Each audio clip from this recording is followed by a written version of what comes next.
Vous voyez cette immense muraille du royaume du Bénin?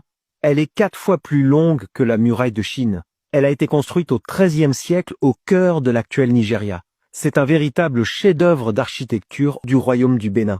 Rendez-vous compte, 16 000 kilomètres de murs et de fossés, plus de 6 000 kilomètres de surface protégée, une mosaïque de 500 villes interconnectées.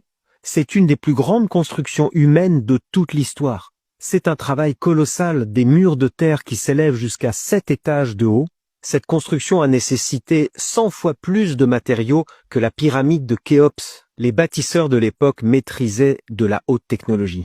En 1691, un capitaine portugais a décrit la cité de Benin City et ses murailles, et voilà ce qu'il écrit.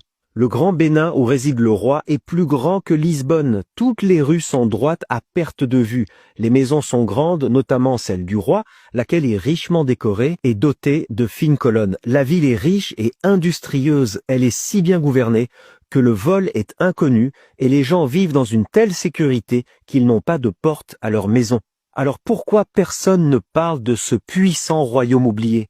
Eh bien parce que cette muraille a été dévastée par les Britanniques en 1897. Lors d'une expédition punitive, ils ont rasé la ville, pillé le palais royal, volé les œuvres d'art, et la muraille a été presque entièrement détruite. Aujourd'hui, il n'en reste que des fragments. Un rappel que l'histoire n'est pas juste celle qui est écrite par les vainqueurs, l'histoire est aussi celle de ceux à qui on l'a volée.